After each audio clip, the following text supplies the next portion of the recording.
What's up guys? Golden Knight here. You finish drawing your character, take a step back, look at the screen or the paper, and something bothers you.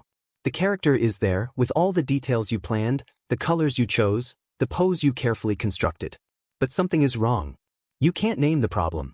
You don't know if it's the anatomy, the expression, the proportion, or if it's something completely different.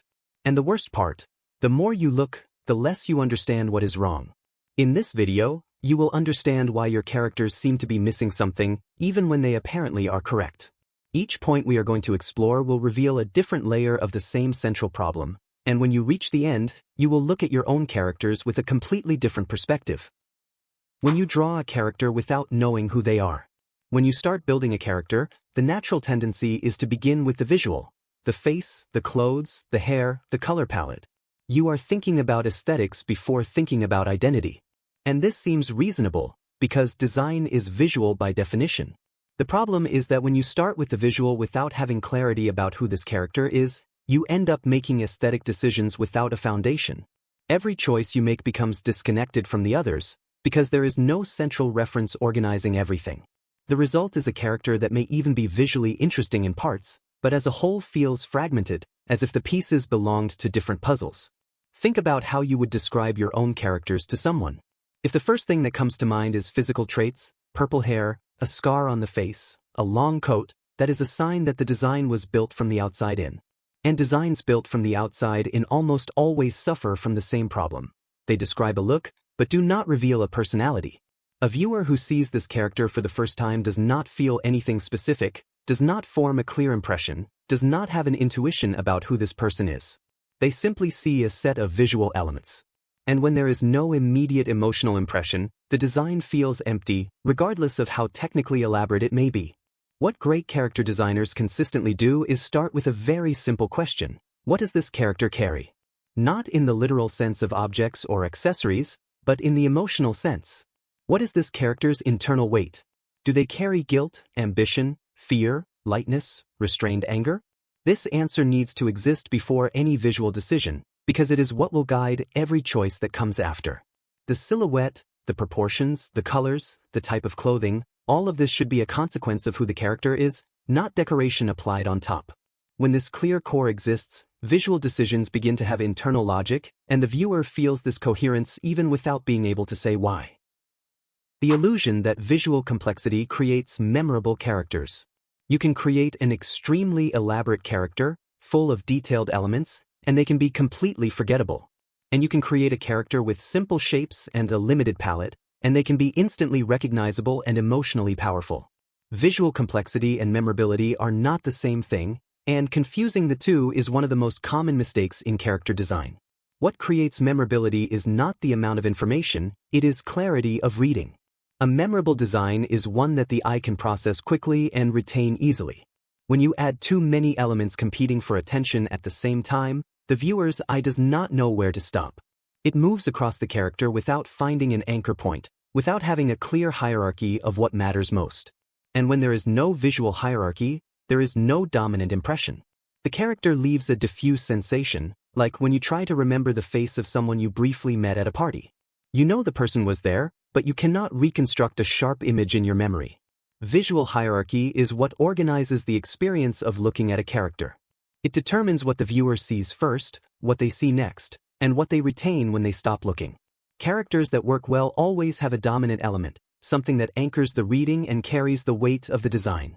It can be a very distinctive silhouette, it can be an area of color that immediately draws attention, it can be a facial expression that defines the emotional tone of the character. This dominant element does not need to be the most elaborate, it needs to be the clearest. And everything around it should exist to support this central reading, not to compete with it. What this means in practice is that simplifying is often an act of sophistication, not limitation.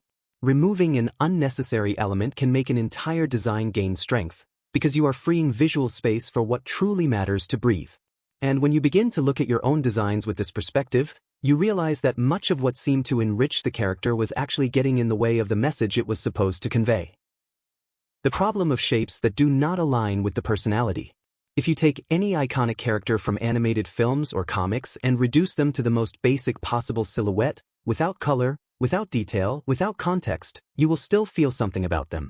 You will feel whether they are threatening or harmless, whether they are heavy or light, whether they are rigid or fluid. This is not a coincidence and it is not magic. It is the result of a conscious decision about shape language, one of the most powerful tools in character design and also one of the most ignored in beginner tutorials. Shape language is the idea that basic geometric shapes carry deep and universal emotional associations, and that when you build a character with shapes that are coherent with their personality, the design begins to communicate before the viewer even processes any detail. Circles and curves tend to generate sensations of safety, approachability, and softness. Squares and straight shapes convey stability, weight, and reliability, sometimes rigidity.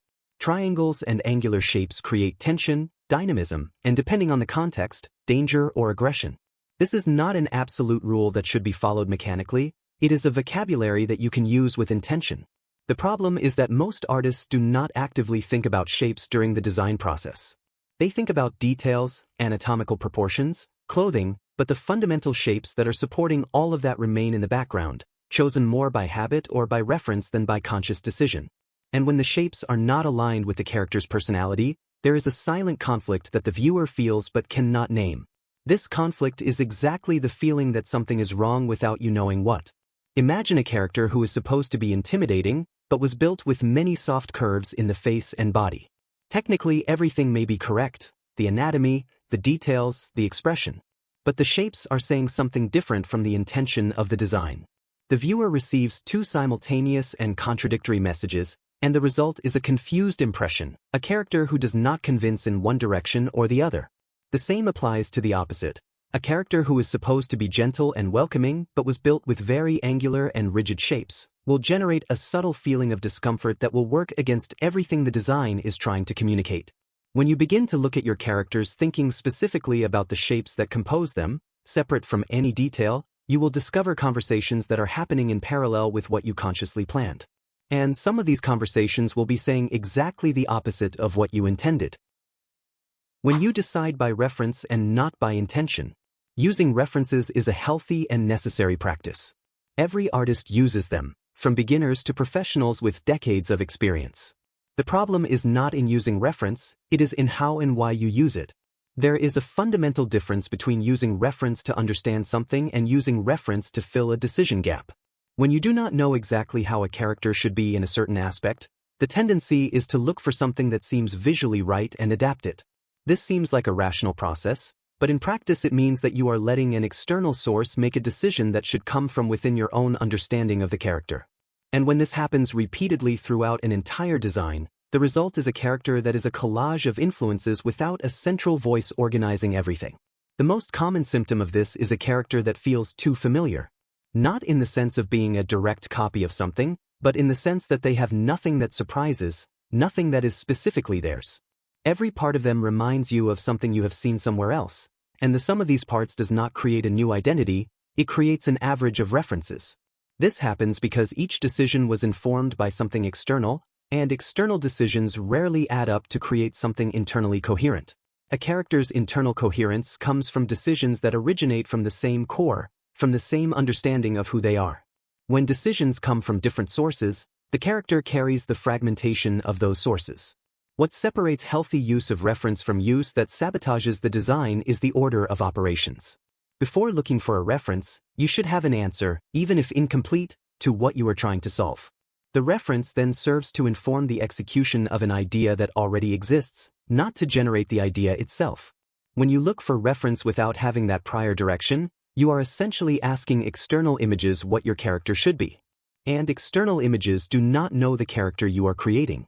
They will offer you visual solutions that worked in other contexts, for other characters, with other intentions. Applying these solutions directly is like using the answer from a different test on your own test. It may look right on the surface, but it does not solve the real problem. Developing intention before looking for reference is a habit that completely changes the quality of design decisions. It means spending more time thinking before drawing, which goes against the impulse of many artists to jump straight into execution. But this time of prior reflection is what creates characters with their own identity, because every decision passes through the filter of who this character is, and not through the filter of what I saw that worked somewhere else. The lack of contrast that makes the design feel flat. There is a principle that runs through all forms of visual design and that in character design is absolutely central: contrast. Not only contrast of value, light and dark, but contrast in a much broader sense. Contrast of shape, contrast of rhythm, contrast of texture, contrast of visual weight. When a design does not have enough contrast in any of these dimensions, it begins to feel flat, not in the technical sense of being two-dimensional, but in the sense that there is nothing creating visual tension, nothing making the eye move with interest across the character. Everything has the same weight, the same rhythm, the same presence. And when everything has the same weight, nothing stands out, and when nothing stands out, the entire design disappears into a uniformity that is visually boring even if each individual part is technically well executed. Contrast of shapes is perhaps the most important and the least discussed. It means that within the same character, you should have areas of simplicity coexisting with areas of complexity. Areas of soft shapes coexisting with areas of more rigid shapes. Areas with a lot of detail coexisting with areas of visual breathing room. When everything has the same level of detail, the eye becomes lost. When everything has the same complexity of shapes, the design feels monotonous. Contrast is what creates visual rhythm, and visual rhythm is what makes the eye travel across the character, stopping in the right places, moving through the right places, creating a reading experience that feels natural and satisfying even if the viewer is not consciously aware of it. Contrast also works at the silhouette level. Characters with very uniform silhouettes, where the width and rhythm of the external shapes are relatively constant from top to bottom, tend to feel visually personality-less even when the internal details are interesting.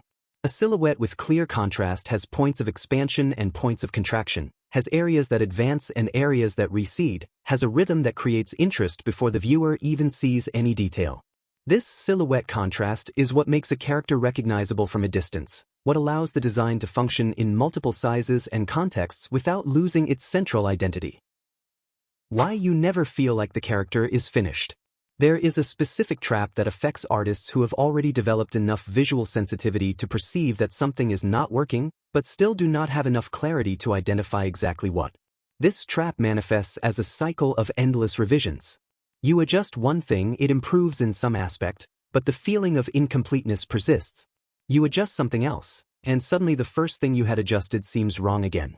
You keep circling around the same design without being able to reach a point of resolution, and over time you start to believe that the problem is a lack of technical skill, that if you knew how to draw better, the character would finally be right. But technical skill is not what is missing.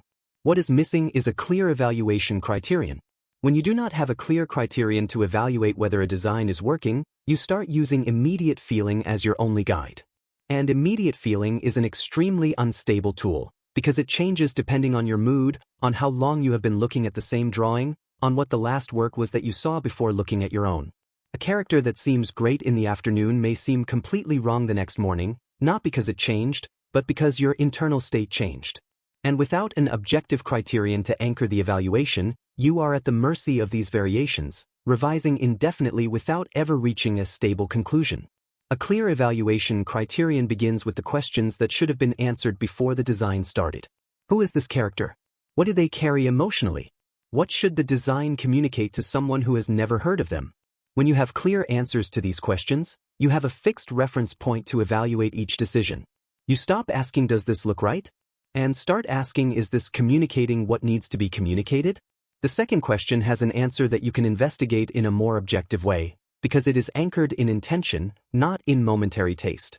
And when evaluation is anchored in intention, the cycle of endless revisions begins to break, because each adjustment has a clear direction. There is also a psychological dimension to this cycle. Part of the reason why so many artists never feel that the character is ready is the fear that ready means exposed. While the design is in revision, it is still protected. It can still improve. It does not yet need to be judged by the world. Finishing means assuming that this is what you had to say, and that responsibility can be too heavy when you do not trust your own evaluation criteria. Developing this criterion, therefore, is not just a technical matter. It is a matter of building a more honest relationship with your own creative process, of learning to trust the decisions you make when they come from clear intention and not from insecurity disguised as perfectionism. Everything that was explored in this video points to the same central truth. Character design that works is the result of clarity. Clarity about who the character is, clarity about what each visual decision is communicating, Clarity about the criterion you use to evaluate whether the design is reaching where it needs to reach. When this clarity exists, technical decisions naturally find their right place. If this video helped you in any way, don't forget to leave a like, subscribe to the channel, and turn on the notification bell so you don't miss the next ones. Thanks so much for watching all the way through. Don't forget to take a look at the description. There are several important links there that can help you even more. See you in the next video.